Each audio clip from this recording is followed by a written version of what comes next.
Hello students, नमस्कार, सत श्री अकाल। स्वागत है आप सभी का आपके पसंदीदा channel magnet brains IIT JEE और नीट यानी जीत के चैनल पर। और मैं अभिषेक अग्रवाल, आपका जेईई केमिस्ट्री फैकल्टी, हाजिर हूं एक और धमाकेदार सेशन, एक और नए चैप्टर का आगाज करने वाला सेशन, एक और धमाकेदार सेशन की शुरुआत करता हुआ यह लेक्चर जिसमें हम एटॉमिक स्ट्रक्चर को स्टार्ट कर रहे हैं। कई बहुत अवेटेड टॉपिक था, बहुत ही ज्यादा डिमांडिंग चैप्टर था। कई बच्चों ने अक्सर कमेंट किया जब भी लाइव सेशन में जाओ तो एक ही बात, सर एटॉमिक स्ट्रक्चर कब स्टार्ट कर रहे हो, एटॉमिक स्ट्रक्चर कब स्टार्ट कर रहे हो। कमेंट सेक्शन में सर क्लास 11 केमिस्ट्री का एटॉमिक स्ट्रक्चर आप कब पढ़ाओगे, क्योंकि मेन चैनल पर भी वो अवेलेबल नहीं है पूरे तरीके से, और ये चैप्टर बहुत इंपॉर्टेंट है, हर जगह पर ये स्कूल में हो चुका है, तो हम कब कंप्लीट करेंगे। तो भैया सुन ली, मैग्नेट ब्रेन्स ने तुम्हारी सुन ली, और तुम कुछ बोलो और मैग्नेट ब्रेन्स ना सुने, ऐसा तो हो ही नहीं सकता भाई। तो मैग्नेट ब्रेन्स ने बिल्कुल सुन ली है तुम्हारी, और मैंने शुरुआत कर दी है एक और धमाकेदार चैप्टर एटॉमिक स्ट्रक्चर की इस वीडियो के साथ। पूरे तरीके से इस वीडियो के साथ एटॉमिक स्ट्रक्चर की हमने यहां पर शुरुआत कर ली है, और पूरे तरीके से अब हम एटॉमिक स्ट्रक्चर को यहां देखने और समझने वाले। आज इस वीडियो में हम सिर्फ लेकिन इंट्रोडक्शन की बात करेंगे। हम ये जानेंगे एटॉमिक स्ट्रक्चर के चैप्टर में हमें क्या चीजें पढ़नी है, कौन सी चीजें इंपॉर्टेंट है और क्यों पढ़नी है ये भी हमें जानना बहुत जरूरी है। और उसके साथ हम लोग एटॉमिक स्ट्रक्चर में किस साइंटिस्ट ने अपना कौन सा मॉडल दिया था, इसका भी एक ब्रीफिंग आपको देंगे। आज के इस लेक्चर में हम ये ब्रीफिंग देंगे। हालांकि मैं आपको बता दूं, ये चैप्टर आपको 9th क्लास में भी था, अगर आपको याद हो तो आपके 9th क्लास में भी ये चैप्टर था, इसी नाम से था एटॉमिक स्ट्रक्चर। और वहां पर आपने जो चीज पढ़ी थी कहीं ना कहीं उसी से आगे हम बढ़ेंगे 11th में। जैसे हमने वहां मान लिया था कि एटम जो होता है वो गोल होता है, स्फेरिकल इन शेप होता है, और ये बात हमें बहुत पहले जॉन डाल्टन साहब ने बताई थी डाल्टन्स एटॉमिक थ्योरी में। तो वो 9th क्लास में हमने कंप्लीट कर ली थी। हालांकि डाल्टन्स एटॉमिक थ्योरी में आपको 11th में भी पढ़ाने वाला हूं। और फिर हमने अलग अलग डिस्कवरी मॉडल्स पढ़े थे, लाइक इलेक्ट्रॉन की डिस्कवरी जे थॉमसन ने की थी, तो एक डिस्चार्ज ट्यूब एक्सपेरिमेंट पढ़ा था। फिर एनोड रे की डिस्कवरी हुई थी, वहां पर गोल्डस्टीन ने एनोड रे की डिस्कवरी की थी। फिर एक रदरफोर्ड का मॉडल आया था, फिर उसके बाद वैसे न्यूट्रॉन की डिस्कवरी हुई थी जो जेम्स चैडविक ने की थी। और फिर डिफरेंट मॉडल्स आए थे एटम के, जिसमें थॉमसन का पहला प्लम पुडिंग मॉडल आया था, वाटरमेलन मॉडल आया था।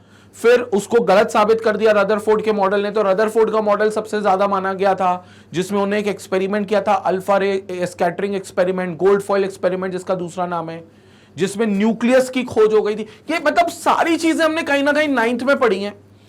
और यहां पर जो चैप्टर है 11th का एटॉमिक स्ट्रक्चर उसी नाम से, वो 9th की उसी कहानी को आगे बढ़ाता है, उसी कहानी को आगे लेकर जाता है। लेकिन हम 9th की उसी कहानी से वहां से शुरू करेंगे जहां से हमने 9th पढ़ा था, जहां हमने 9th पढ़ा था। तो 9th में हमने जो जो चीजें पढ़ी थी वो भी रिपीट करेंगे, और 11th के उसी चीज को हम आगे भी बढ़ाएंगे। क्लियर हो गया? तो ये सारी चीजें मैं आज आपको इसी सेशन में बताऊंगा कि क्या और कैसे हम पढ़ने वाले इंट्रोडक्शन में। दूसरी बात सबसे इंपॉर्टेंट ये है कि आईआईटी जेईई का जो कोर्स मॉड्यूल है, वो कोर्स मॉड्यूल ये जो आपके सामने, पहले तो तुम इसका स्क्रीनशॉट ले लो भाई, एक बार स्क्रीनशॉट ले लो पहले तो इस चीज का। अब इसका स्क्रीनशॉट लेने को क्यों बोला मैंने, क्योंकि ये सारी चीजें तुम्हें लिख लेनी है कि ये सारी चीजें तुम्हें मैग्नेट ब्रेन्स के प्लेटफॉर्म पर मिलती है और बिल्कुल फ्री ऑफ कॉस्ट मिलती है। क्योंकि मैग्नेट ब्रेन्स की थ्योरी है कि सिंपल आपको थ्योरी पढ़ाकर, टॉपिक की किसी भी टॉपिक की थ्योरी पढ़ाकर वो टॉपिक पूरा नहीं माना जाता।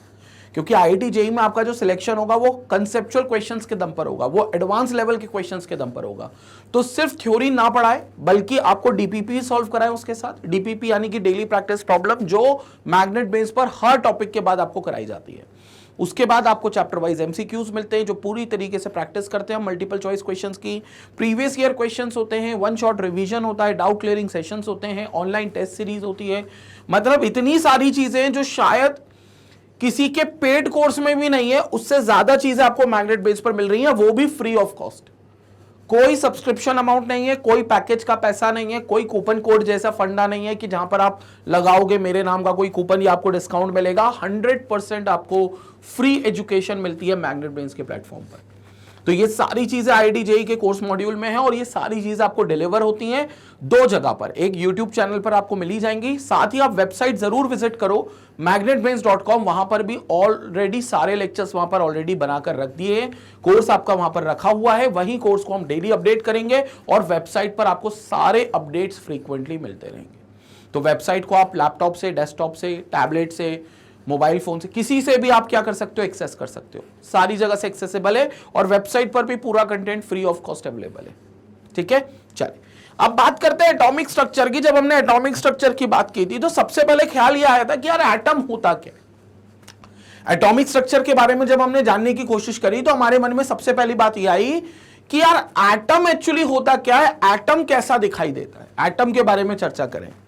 हालांकि मैं आपको एक डिस्क्लेमर देना चाहता हूं इस चैप्टर को शुरुआत करने से पहले कि एटम के बारे में इस चैप्टर में जो भी बातें की जाएंगी वो सारी बातें काल्पनिक होंगी। काल्पनिक मतलब all the things are imaginary. वो जो डिस्क्लेमर होता है ना मूवी से पहले कि मूवी में दिखाए गए दृश्य, चरित्र और कोई भी पात्र वास्तविक नहीं है, ये सारे जो पात्र हैं ये काल्पनिक हैं, इनका किसी जाति, धर्म, व्यक्ति विशेष से कोई लेना देना नहीं है। अगर ये किसी भी व्यक्ति विशेष से संबंधित पाए जाते हैं तो महज ये एक संयोग होगा। तो भैया यही एक डिस्क्लेमर मैं तुमको दे देता हूं यहां पर कि जो एटम के बारे में इस पूरे चैप्टर में जो बातें बोलेंगे एटम के स्ट्रक्चर को लेकर स्पेसिफिकली, ये नहीं कह रहा कि सारे टॉपिक्स की मैं बात कर रहा हूं, एटम के स्ट्रक्चर को लेकर जो टॉपिक आएगा आपके सामने वो सारी बातें एक एटम के काल्पनिक एक इमेजिनरी रूप को डिफाइन करके बताई गई है। मतलब उसमें एटम को ये बताया गया कि यार एटम ऐसा होता होगा, एटम के अंदर ऐसा डिफरेंट एनर्जी लेवल्स होते होंगे, एटम ऐसा दिखता होगा। ये सारी बातें जो करी होंगी ये पूरे तरीके से काल्पनिक की गई होंगी, क्योंकि वास्तविक जीवन में, तुम्हारे और मेरे जीवन में, असल जिंदगी में एटम आज तक किसी ने कभी देखा भी नहीं है। एटम कभी किसी ने नहीं देखा।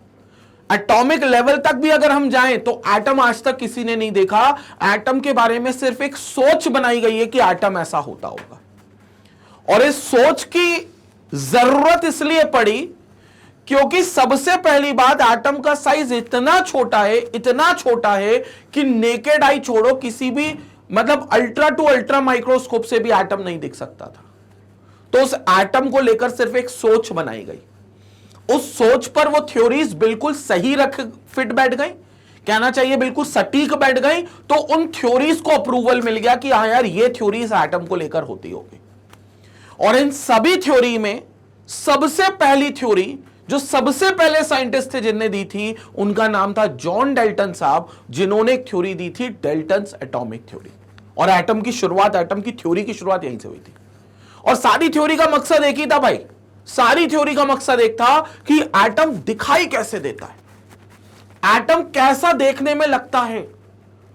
क्योंकि अगर जब हम एटॉमिक लेवल पर जाएंगे तो हमें यह मालूम है कि जो केमिकल रिएक्शन होती है वो एटम के दम पर होती है। अगर आपने 10th क्लास पढ़ी है, खासतौर से मुझसे ही अगर पढ़ी है, तो जब पहला चैप्टर मैंने पढ़ाया था वहां पर केमिकल रिएक्शन एंड इक्वेशन, तो मैंने उसमें बताया था कि केमिकली रिएक्ट जहां होती हैं वो केमिकल रिएक्शंस होती हैं, लेकिन सवाल उठता है कि केमिकली रिएक्ट करते कौन है। तो जवाब आता है भैया एटम्स होते हैं जो एक्चुअली केमिकल रिएक्शन में इन्वॉल्व होते हैं, जो एक दूसरे के साथ केमिकली रिएक्ट होते हैं, वो एटम होते हैं। और उस एटम के स्ट्रक्चर के बारे में सबसे पहली थ्योरी जॉन डाल्टन साहब ने दी थी, अपनी बहुत फेमस डाल्टन्स एटॉमिक थ्योरी। और वो इतनी फेमस थी कि कई सदियों तक वो मानी गई थी थ्योरी। लेकिन जैसा कि कहा गया कि एटम तो काल्पनिक है, कुछ थ्योरी पर वो फिट बैठेगा, कुछ वो बातों को विरोध करेगा, कुछ वो बातों को नहीं भी अपने ऊपर वो अप्लाई करवाएगा। तो डाल्टन एटॉमिक थ्योरी का रिजेक्शन का भी रीजन यही बना कि कई ऐसी बातें डाल्टन साहब ने अपनी थ्योरी में रखी थी जिनको यह माना गया कि यार ये तो एटम पर फिट नहीं बैठ रही, क्योंकि एटम में तो ऐसा होता है, डाल्टन साहब तो लेकिन ऐसा बोल रहे हैं। तो ये बात कॉन्ट्राडिक्टरी हो गई। तो वो कॉन्ट्राडिक्टरी जितने भी पोस्टुलेट्स थे उन वजह से आपको डाल्टन एटॉमिक थ्योरी आज नहीं आती पढ़ने में। मतलब आज उसको हम नहीं मानते, पढ़ने में तो आ रही है क्योंकि मैं पढ़ा रहा हूं तो पढ़ने में तो आ रही है, हर बुक में लिखी है, लेकिन उसको नहीं मानते। क्यों नहीं मानते? क्योंकि बहुत सारी चीजें उन्होंने गलत भी बताई थी। बहुत सारी चीजें जो उनके पोस्टुलेट्स थे उनकी थ्योरी में वो गलत साबित हो गए थे एटम को लेकर, तो इसलिए वो थ्योरी रिजेक्ट कर दी गई। तो सर जब थ्योरी रिजेक्ट कर दी गई तो हमें पढ़ा क्यों रहे हैं? आप देखो यार, पहली थ्योरी थी ना भाई, वो पहली थ्योरी और पहला प्यार, सही हो या गलत हो, वो याद हमेशा रहता है। वो वाली बात है कि आप पहले प्यार को जैसे नहीं भूल सकते, भले आपको नहीं पता कि वो सही था कि गलत था, लेकिन उसी प्रकार से पहली थ्योरी सही है या गलत है आपको तो बाद में पता चलेगी। लेकिन क्योंकि पहला प्यार पहली थ्योरी है तो उसको तो याद रखना बनता है, इसलिए हम उसको पढ़ते हैं यादों के तौर पे। क्योंकि पहली चीज थी ना, first in the world, first women, first man, ये जनरली आप पढ़ते हो फर्स्ट इन द वर्ल्ड, तो यहां पर आपको ये चीजें याद रखनी पड़ती है। वही थ्योरी सबसे पहले डाल्टन सामने दी थी। And the word atom was first introduced by Oswald in the year 1803 to 1807 in scientific world। ये एटम पहली बार ये वर्ड आया था सामने। हालांकि डाल्टन साहब ने बहुत सारी बातों की बात की थी, जिसमें सबसे इंपॉर्टेंट बात ये थी डाल्टन साहब की, जब एटम का नाम शुरू हो गया था उसके बाद ही उन्होंने एटम के बारे में बोला। और डाल्टन साहब ने बोला कि एटम जो होता है वो किसी भी सब्सटेंस का, चाहे वो कितना भी बड़ा आपको दिख रहा हो, वो उससे इसका वो जो बना है वो एक छोटे से पार्टिकल से बना है जिसका नाम एटम होता है। आप कोई भी सब्सटेंस देख लो, खासतौर से अगर हम केमिकल सब्सटेंस पर गौर करें तो जितने भी केमिकल्स हम अपने आसपास देखते हैं वो अल्टीमेटली बने एक बहुत ही छोटे बिल्डिंग ब्लॉक से हैं, और उस बिल्डिंग ब्लॉक का नाम होता है एटम। और उसको इन्हें कंपेयर किया, जैसे आप बहुत बड़ी बिल्डिंग देखते हो, बहुत बड़ी इमारत देखते हो, बहुत बड़ा भवन, बहुत बड़ा पैलेस देखते हो, बहुत बड़ा ये यूनिट हो गया जो बन गया, लेकिन अल्टीमेटली जब इसको देखोगे, इसकी कारीगरी को समझोगे, इसके निर्माण को समझोगे, तो आपको समझ में आएगा कि ये छोटी छोटी ईंटों से मिलकर बना है। भवन कितना भी बड़ा बना लो, लेकिन बनता छोटी छोटी ईंटों से। तो वो ईंट जैसे किसी भवन का, किसी बड़ी बिल्डिंग का एक बिल्डिंग ब्लॉक होता है, वैसे ही किसी भी सब्सटेंस का एक छोटा सा पार्टिकल होता है जिसको हम एटम कहते हैं। और वो इतना छोटा है कि वो इंडिविजिबल माना जाता है। इंडिविजिबल मतलब वो फर्दर डिवाइड नहीं हो सकता, उसको और आप काट नहीं सकते, उसको आप तोड़ नहीं सकते, वो फर्दर इंडिविजिबल होता है, फर्दर डिवाइड नहीं हो सकता, स्मॉलेस्ट होता है, और किसी भी सब्सटेंस का फंडामेंटल पार्टिकल होता है। What do you mean by fundamental? उस सब्सटेंस का बेसिक पार्टिकल है, मतलब उस सब्सटेंस की शुरुआत ही इस पार्टिकल से हुई थी, वो बेसिक पार्टिकल है। और ये सारी बातें मैं नहीं बोल रहा भाई, मैं ये सारी बातें नहीं बोल रहा, मैं तो आपको ये बता रहा हूं जॉन डाल्टन साहब ने जो बोली थी, सारी बातें डाल्टन साहब ने बोली थी अपनी फेमस डाल्टन्स एटॉमिक थ्योरी में। मैं उन्हीं की बातें रख रहा हूं। हालांकि बाद में ये जो मेन पॉइंट्स है यही गलत साबित हुए, क्योंकि एटम को बाद में देखा गया न्यूक्लियर फिजन के दौरान, न्यूक्लियर फिजन की वजह से, कि एटम को बम्बार्ड करके जब देखा गया, धमाका करके देखा गया, तो उसमें से छोटे छोटे एटम के भीतर से कुछ पार्टिकल्स निकले।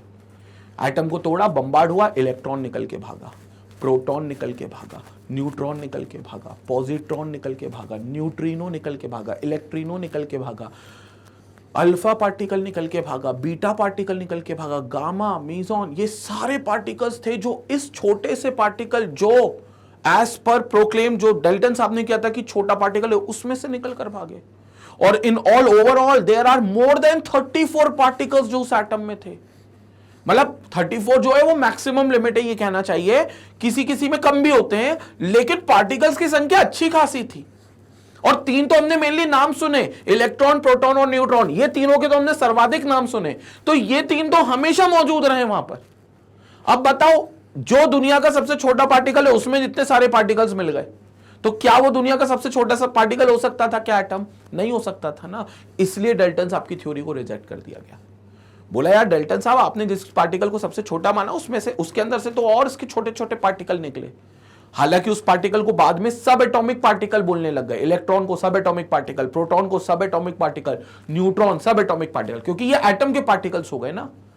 लेकिन फिर ये बोला गया सर एटम फिर छोटा कैसे हुआ? ये तो सब एटॉमिक पार्टिकल्स होंगे जो छोटे होंगे, क्योंकि ये एटम के अंदर बैठे हुए थे।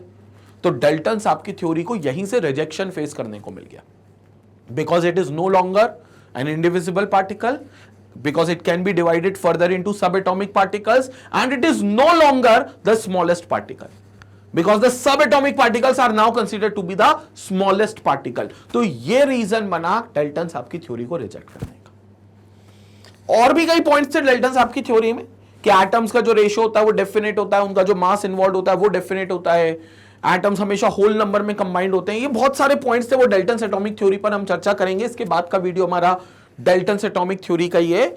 लेकिन जब एक साइंटिस्ट की थ्योरी रिजेक्ट हो गई तो दूसरे साइंटिस्ट को मौका मिलता है अपनी थ्योरी रखने का।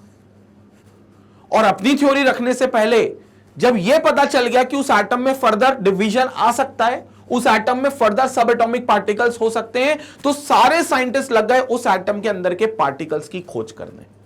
उन्होंने कहा यार किसी भी एटम का ढांचा तो हम तब बता पाएंगे ना जब उसके अंदर कौन कौन है ये पता लग जाए। क्योंकि किसी भी स्ट्रक्चर को बताने में आपको दो चीजों की जरूरत होती है। देखो, एक उस चीज के अंदर कौन कौन है और उस चीज के अंदर कौन सी चीज कहां पर है, ये उसका स्ट्रक्चर। जैसे मेरा घर है, अब मेरे घर का इंटीरियर किसी को बताना है तो पहले उसे यह पता करना पड़ेगा मेरे घर में क्या क्या चीजें हैं। सोफा है, बेड है, अलमीरा है, टीवी है, रेफ्रिजरेटर है, वार्डरोब है, मतलब सारी चीजों से बतानी पड़ेगी क्या क्या है। Are you getting my point? और फिर यह बतानी पड़ेगी कौन सी चीज कहां है, तभी वो मेरे घर का इंटीरियर आपको समझा पाएगा कि मेरे घर में ये चीज यहां रखी, ये चीज यहां रखी है। Are you getting my point? तो अगर मेरे घर का इंटीरियर स्ट्रक्चर जानना है तो आपको मेरे घर के अंदर की चीजें कौन कौन सी हैं वो पता होना चाहिए और क्या चीजें हैं वो पता होनी चाहिए। उसी कंसेप्ट पर सारे साइंटिस्ट लग गए कि यार अगर हमें एटम का स्ट्रक्चर बताना है, क्योंकि चैप्टर में एटम के स्ट्रक्चर की ही बात की गई है। पहले टॉपिक से लेकर आखिरी टॉपिक तक सिर्फ इसी बात के लिए हमने जद्दोजहद करी है कि एटम दिखता कैसा है और खास तौर से अंदर से इंटीरियर स्ट्रक्चर। क्योंकि देखो, बाहर से मेरा घर कैसा दिखता है वो तो बाहर पता चल जाएगा, मेरे घर के अंदर का इंटीरियर कैसा है वो घर के अंदर जाकर ही पता चलेगा। तो हमें एटम का इंटीरियर पता करना है। एक्सटीरियर में तो डाल्टन साहब ने बोल दिया था एटम स्फेरिकल होता है, वो मान ली, वो थ्योरी सही बैठ गई, एटम स्फेरिकल होता है, ये पॉइंट सही है डाल्टन साहब का। डाल्टन साहब के ऐसा नहीं कि सारे पॉइंट गलत थे, हाँ, लेकिन कुछ पॉइंट जो मेन पॉइंट थे अगर वही गलत हो जाएंगे तो थ्योरी गलत हो जाएगी। लेकिन जो और भी पॉइंट्स थे, सेकेंडरी जो पॉइंट्स उनको हम कहते हैं, वो इंपॉर्टेंट पोस्टुलेट्स थे, वो जरूरी, वो मतलब वो सही पोस्टुलेट्स थे। तो एटम स्फेरिकल होता है ये तो बाहर वाली बात है, डाल्टन साहब ने जो कहा, लेकिन एटम का इंटीरियर पता करना है। तो सारे साइंटिस्ट लग गए कि यार सब एटॉमिक पार्टिकल्स की यहां पर खोज हुई है, सब एटॉमिक पार्टिकल्स यहां से निकले हैं, अब इन सब एटॉमिक पार्टिकल्स का नेचर जानना चाहते हैं। तो टॉमसन ने एक अलग एक्सपेरिमेंट किया, गोल्डस्टीन साहब ने एक अलग एक्सपेरिमेंट किया। रिजल्ट टॉमसन साहब को पहले मिल गया और टॉमसन साहब ने बोल दिया कि इस एटम के अंदर एक नेगेटिवली चार्ज पार्टिकल निकलता है जिसको इलेक्ट्रॉन कहा जाता है।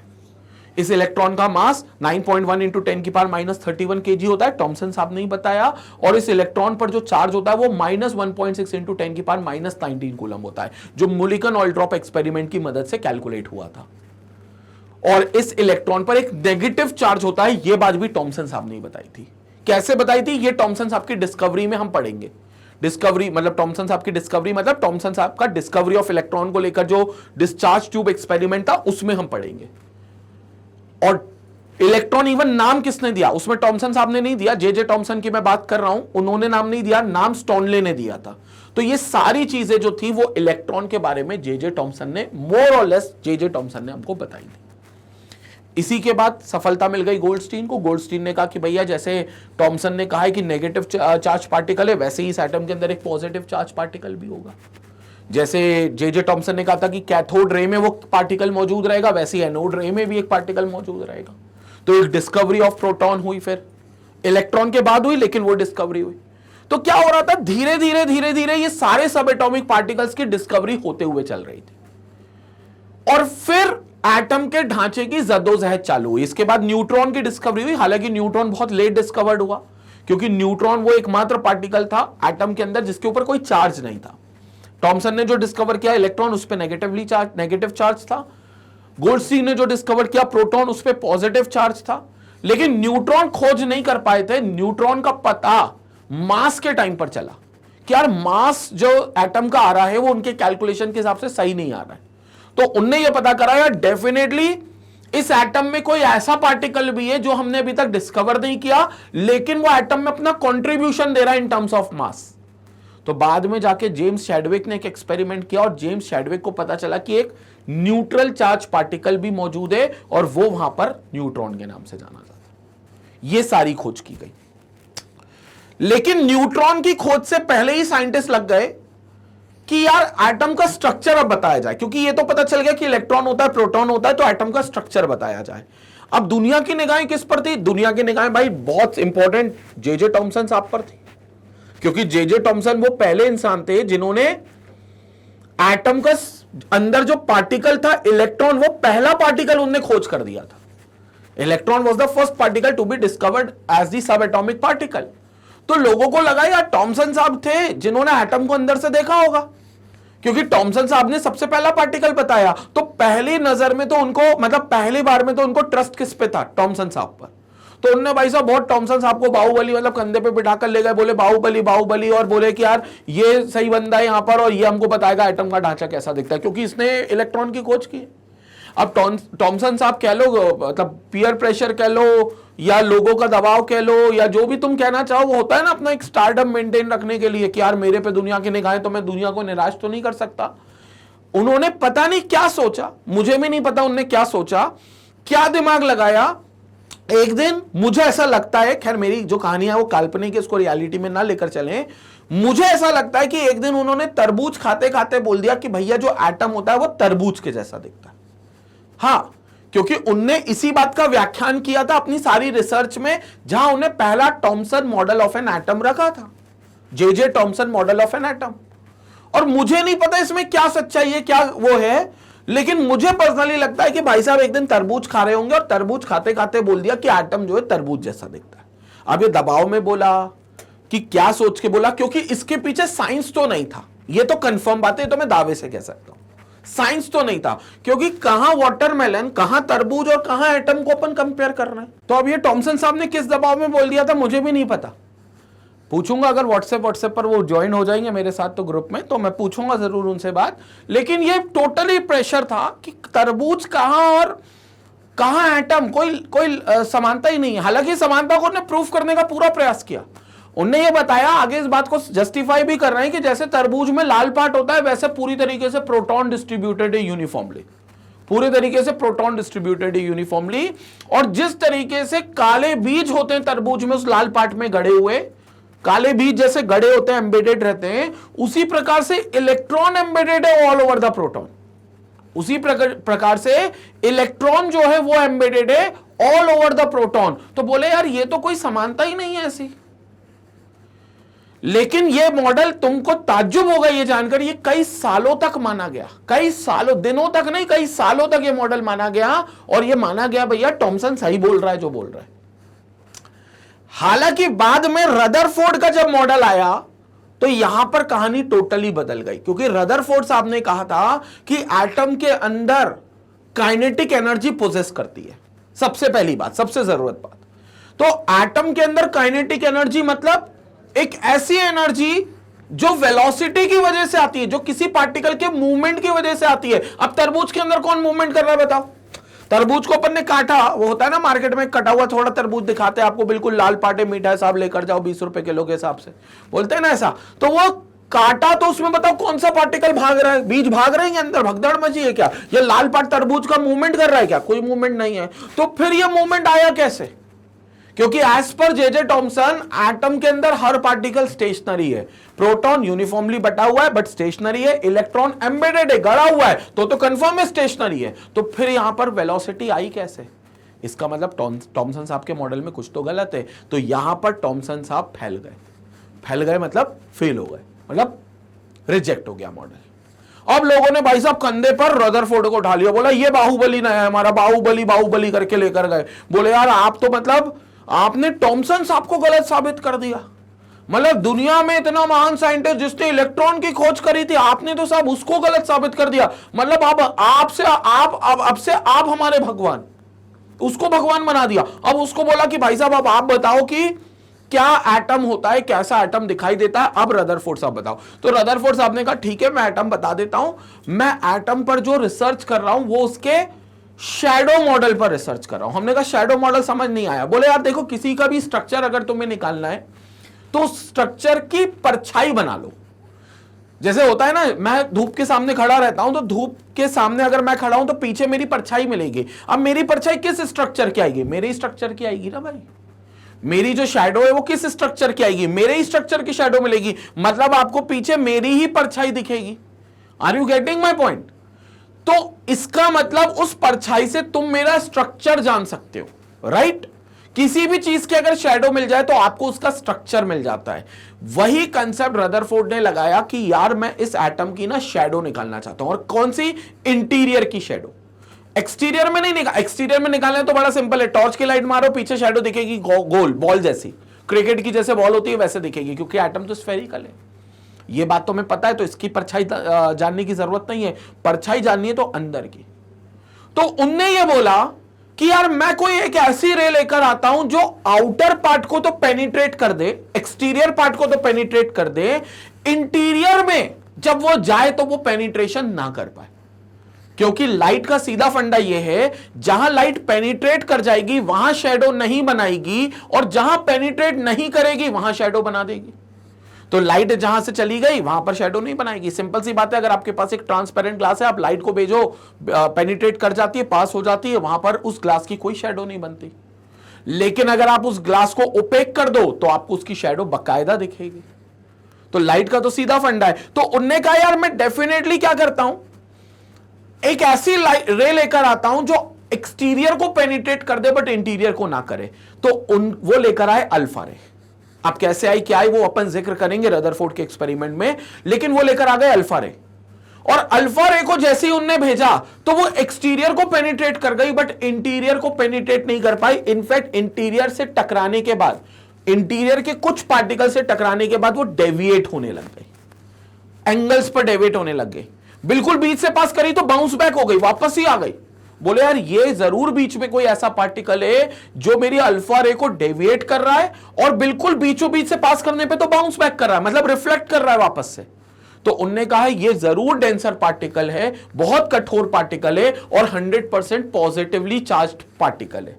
तो बाद में रदरफोर्ड ने उसको नाम दिया न्यूक्लियस, जिसके अंदर उनने बोल दिया कि प्रोटॉन जो है, जो पॉजिटिवली चार्ज पार्टिकल है, वो इसी में रहता है, जिस वजह से ये न्यूक्लियस पॉजिटिवली चार्ज हो गया।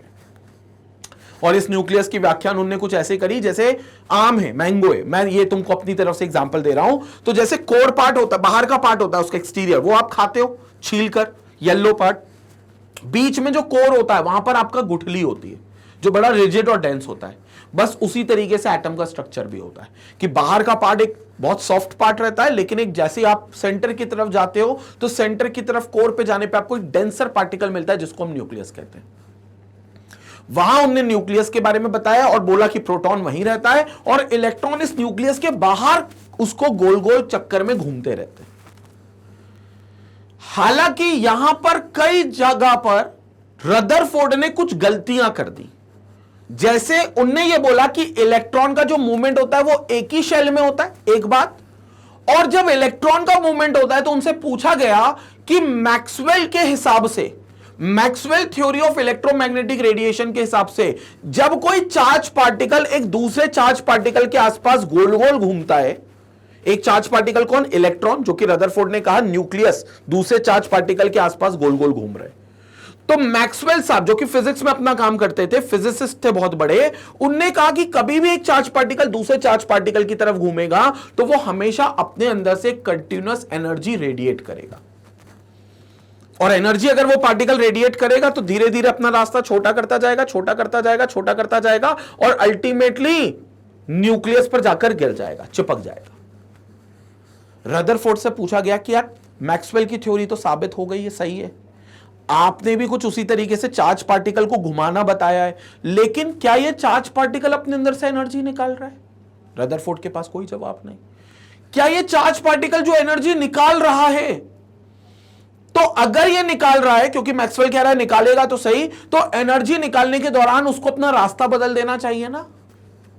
जैसे रदरफोर्ड कहता है ये रहा न्यूक्लियस, रदरफोर्ड कहता है ये रहा न्यूक्लियस, और ये चार्ज पार्टिकल इलेक्ट्रॉन उसके आसपास घूम रहा है। तो रदरफोर्ड साहब कह रहे हैं ये एक पर्टिकुलर शेल में घूम रहा है, ये एक पर्टिकुलर शेल में घूम रहा है और इसी शेल में घूमेगा। जबकि पता है होना क्या चाहिए मैक्सवेल के हिसाब से, कि ये इलेक्ट्रॉन जो घूम रहा है चार्ज बन के इसके आसपास, वो एक ऐसे कॉन्सेंट्रिक सर्कल के पाथ में घूमना चाहिए,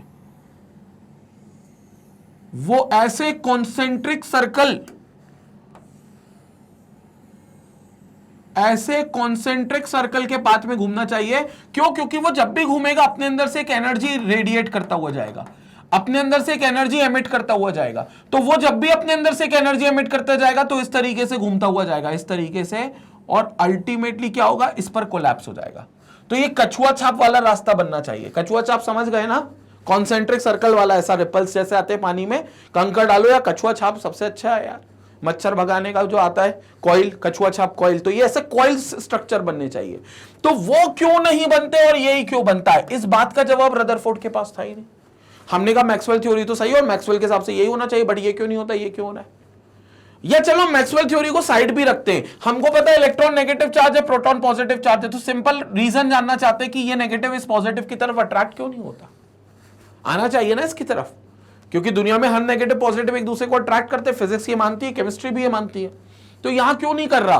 कुछ सवालों का जवाब रदरफोर्ड नहीं दे पाए, तो रदरफोर्ड साहब फैल गए।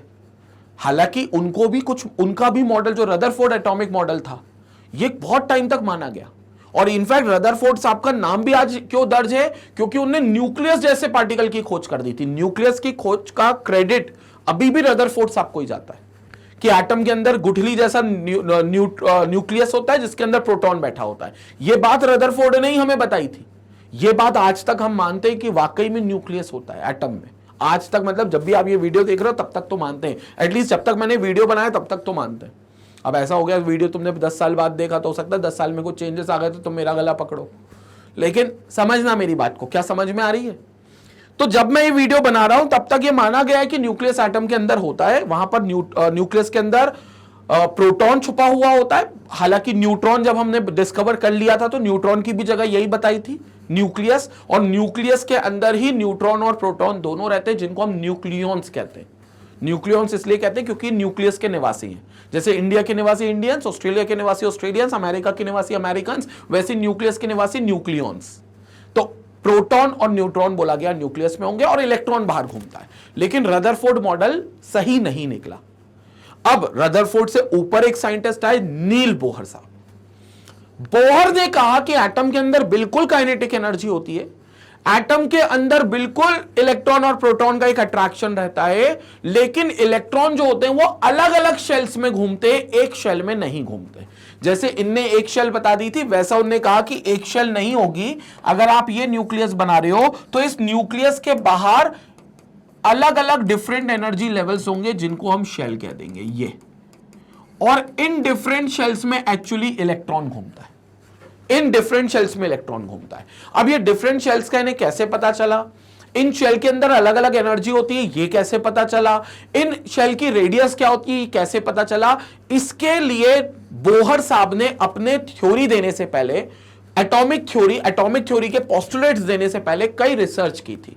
इलेक्ट्रोमैग्नेटिक रेडिएशन पे रिसर्च की थी, प्लैंक्स क्वांटम थ्योरी पे रिसर्च की थी, फोटो इलेक्ट्रिक इफेक्ट पर रिसर्च की थी, hot body and black body radiation पर रिसर्च की थी।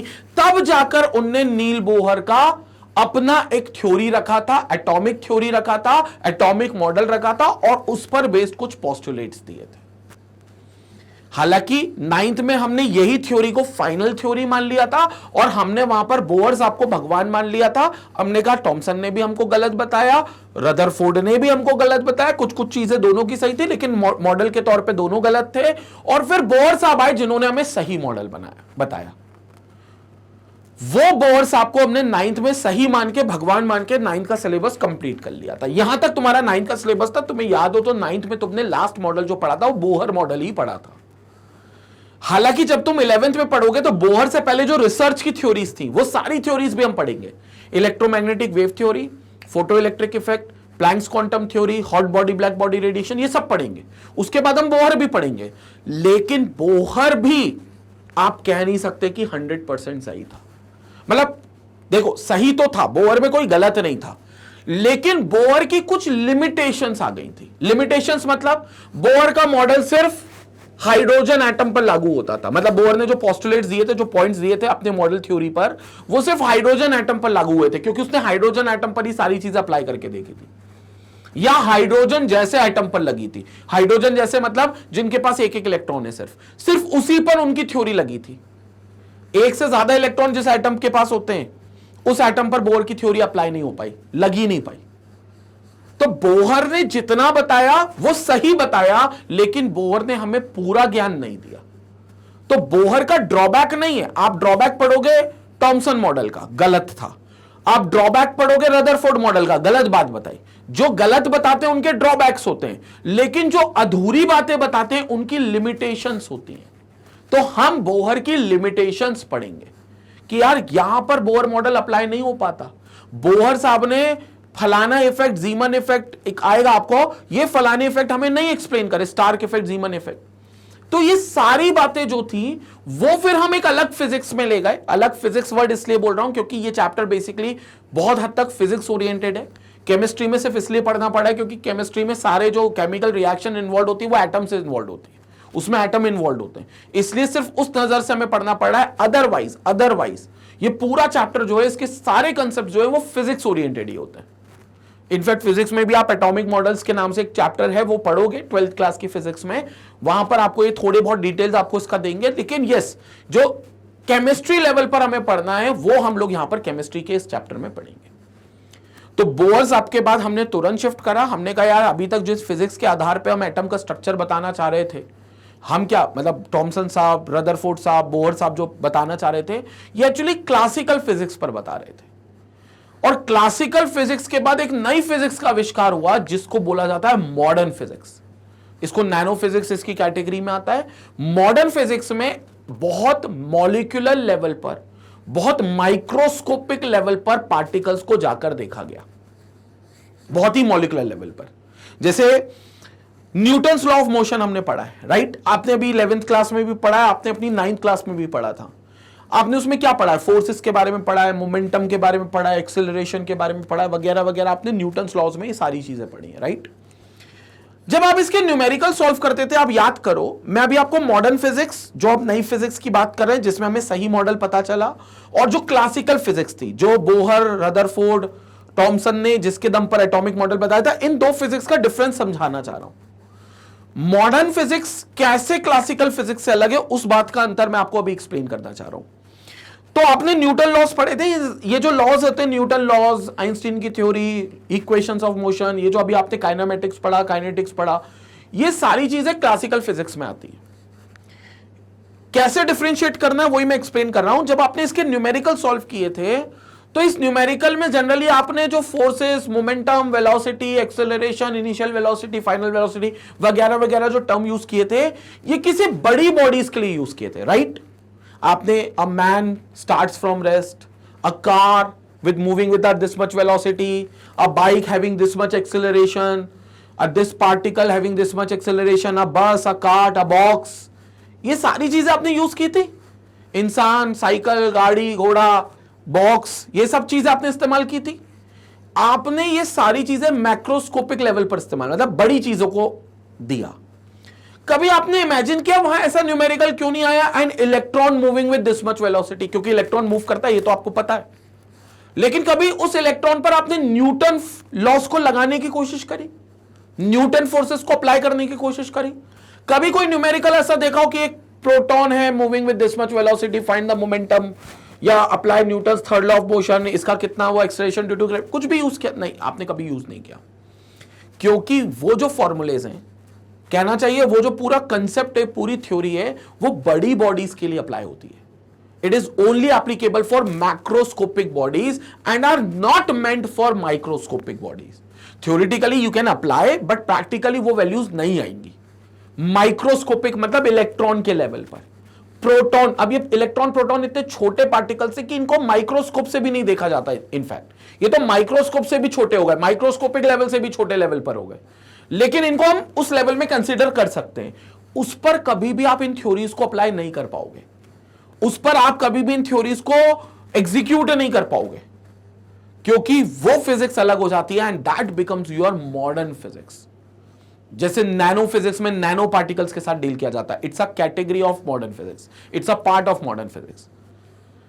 माइक्रो फिजिक्स, माइक्रो पार्टिकल्स को डील किया जाता है। तो यहां पर वो पार्टिकल्स को डील करते हैं जो बहुत ही माइक्रोस्कोपिक लेवल पर हो। और कहीं ना कहीं एटम की अगर हम बात करें तो भैया ये माइक्रोस्कोपिक लेवल की चीज है, ये मैक्रोस्कोपिक पर बड़े लेवल पर नहीं देखी जा सकती। इसको ये नेकेड आई से दिखती नहीं है, जो चीज दिखती नहीं है वो बड़ी चीज कैसे हो सकती है? तो ये माइक्रोस्कोपिक लेवल पर है। तो फिर इसका जो पोस्टुलेट्स बने, इसका जो स्ट्रक्चर बनेगा, वो हमें मॉडर्न फिजिक्स से मिलेगा, ना कि क्लासिकल फिजिक्स से मिलेगा।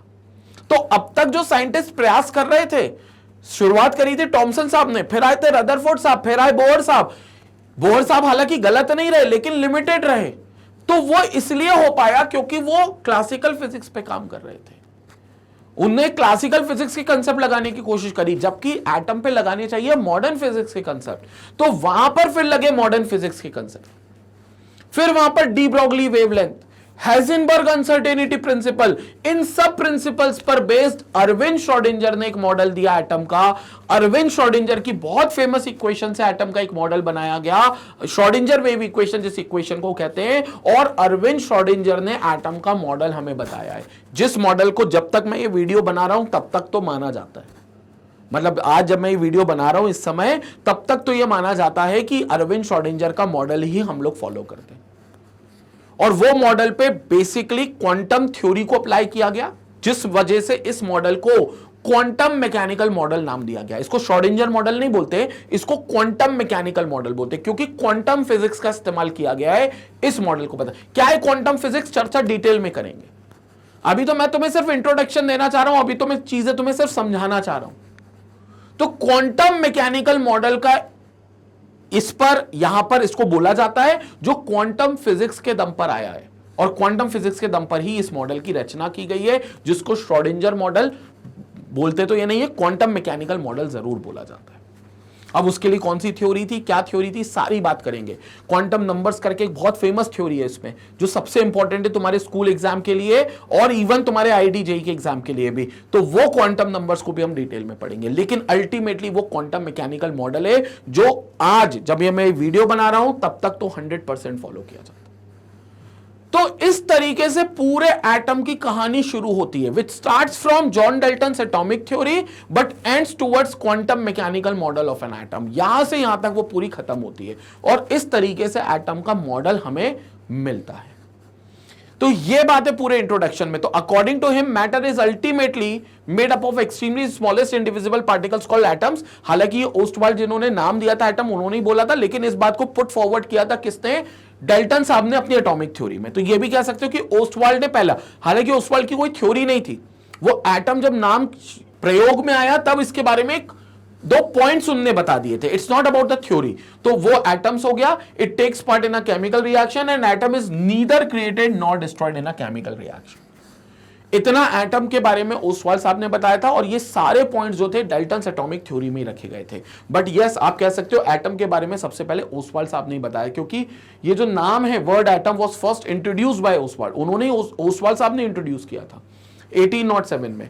Dalton's atomic theory somewhere around 1869 के आसपास आई थी। तो वहां पर काफी साल के बाद डाल्टन साहब ने यही पॉइंट्स रखे थे। बट अगेन थ्योरी, पहली जो ऑफिशियल साइंटिफिक थ्योरी थी वो डाल्टन साहब की थ्योरी थी, जिसको हम अगले वीडियो में स्टार्ट करेंगे। ठीक है, अगले वीडियो में हम लोग देखेंगे। यहां पर अभी पहले तो आप इसका स्क्रीनशॉट ले लो, पूरा स्क्रीनशॉट यहां पर इसका ले लो, और अगले वीडियो में हम लोग जो स्टार्ट करेंगे वो एटॉमिक मॉडल, जो कि डाल्टन्स एटॉमिक थ्योरी से शुरू होता है, वहां से हम बेसिकली उस मॉडल को स्टार्ट करेंगे। बाकी आपको पता है भैया, ये इंट्रोडक्शन था, यहां पर हम लोगों ने सारी चीजें जानी है कि एटम कैसा मतलब एटम के बारे में कौन सी थ्योरी किसने कब रखी, क्यों वो रिजेक्ट हुई, क्यों वो फेल हुई, और क्यों ये अलग साइंटिस्ट दूसरे साइंटिस्ट को मौका देते हैं अपनी थ्योरी को रखने का। और ये भी जाना कि पहले के साइंटिस्ट किस फिजिक्स पे काम कर रहे थे, क्लासिकल फिजिक्स पे, और जो आज का मॉडल माना जाता है वो किस फिजिक्स पे माना जाता है, दैट इज मॉडर्न फिजिक्स पे। ये सारी चर्चा हमने करी है। बाकी आपको पता है मैग्नेट ब्रेन्स एक ऐसा प्लेटफॉर्म है जहां पर 100% आपको फ्री एजुकेशन मिलती है, जहां पर आप कोई भी कॉम्पिटिटिव एग्जाम की तैयारी कर रहे हो। आईआईटी जेईई और नीट के लेक्चर्स तो आपको रेगुलरली मिल ही रहे हैं। साथ ही अगर आप सीबीएसई लेवल पर तैयारी कर रहे हो, या अगर आप फाउंडेशन में और आप एनटीएससी और ओलंपियाड लेवल पर तैयारी कर रहे हो, या आप सीयूईटी के लेवल पर तैयारी कर रहे हो, या आप यूपी बिहार बोर्ड एक बोर्ड स्पेसिफिक तैयारी कर रहे हो, या फिर आप spoken English, banking and insurance, RRB, SSC, UPSC, JAIIB, CAIIB, आप इनमें से किसी भी कॉम्पिटिटिव एग्जाम की तैयारी कर रहे हो, मैग्नेट ब्रेन्स हर पल हमेशा आपके साथ है। क्योंकि मैग्नेट ब्रेन्स पर ये सारे कॉम्पिटिटिव एग्जाम्स के एक्सक्लूसिव सिलेबस जो है वो पूरी तरीके से कंप्लीट हो चुका है, और इनके लेक्चर्स आपको यूट्यूब पर भी और मैग्नेट ब्रेन्स की वेबसाइट magnetbrains.com पर भी मिल जाएंगे। बल्कि वेबसाइट पर तो कहना चाहिए, वेबसाइट पर आपको एक एक्स्ट्रा एज मिलता है, क्योंकि यहां पर जो पूरा कोर्स होता है वो एक स्ट्रक्चर्ड और ऑर्गेनाइज्ड वे में एक प्लेलिस्ट के फॉर्म में अरेंज है। जैसे आपको थ्योरी दिख जाएगी पूरी, थ्योरी के नीचे आपको डीपीपीज मिल जाएंगी, प्रैक्टिस क्वेश्चंस मिल जाएंगे, प्रीवियस ईयर क्वेश्चंस का पूरा एक सीरीज मिल जाएगा, वन शॉट रिवीजन का एक पूरा सीरीज मिलेगा, ऑनलाइन टेस्ट भी वहीं मिल जाएगा। मतलब यूट्यूब से बेहतर है अगर आप वेबसाइट पे जाओगे तो आपको कहीं भटकना नहीं होगा। आपको पूरा एक स्ट्रक्चर्ड कोर्स मिलेगा। और ऐसा याद रखना कि मैं वेबसाइट बोल रहा हूं तो इसका मतलब ये नहीं कि कोई सब्सक्रिप्शन बाय करने को बोलूंगा या कोई कूपन कोड लगाने को बोलूंगा जिससे मेरे नाम का कोई कूपन कोड लगाओगे तो डिस्काउंट वगैरह मिल जाएगा। ऐसा कोई फंडा नहीं है मैग्नेट ब्रेन्स पर। 100% फ्री एजुकेशन आपको मैग्नेट ब्रेन्स के चैनल पर मिलती है। कोई कूपन कोड नहीं है, कोई डिस्काउंट नहीं है, क्योंकि 100% ही डिस्काउंट आपको यहां मिलना है। सीधा फ्री एजुकेशन लेना है बिना किसी कूपन कोड के। सीधा जाओ, लेक्चर्स को देखो और स्टार्ट करो पढ़ाई। मोबाइल से, टैबलेट से, डेस्कटॉप से, लैपटॉप से, सब जगह से एक्सेसिबल है, वेबसाइट भी और यूट्यूब चैनल भी। तो भैया जितने तुम्हारे फ्रेंड्स हो, जितने तुम्हारे रिलेटिव्स हो, जितने तुमने व्हाट्सएप ग्रुप बनाए हो, जितने टेलीग्राम चैनल बनाए हो, सब पर इस चैनल का लिंक जरूर शेयर करें, वीडियो का लिंक जरूर शेयर करें और लोगों को बताएं, लोगों को मैं ये मुहिम लाएं कि भैया चैनल को सब्सक्राइब करना है। चैनल को ये आप बिल्कुल सब्सक्राइब कर लो। ये चैनल 100% आपके लिए काम का है। अगर आप स्टूडेंट लाइफ में हो, अगर अभी आप पढ़ाई करते हो, तो 100% किसी ना किसी रूप में, किसी ना किसी कॉम्पिटिटिव एग्जाम के रूप में ये चैनल आपको सहयोग देगा, आपको मदद देगा, और बिना किसी पैसे के, बिना किसी निजी फायदे के 100% फ्री एजुकेशन क्योंकि यहां पर मिलती है। इसी तरीके से मैग्नेट ब्रेन्स को अपना प्यार और सपोर्ट देते रहें। Stay tuned, stay connected. Thank you so much.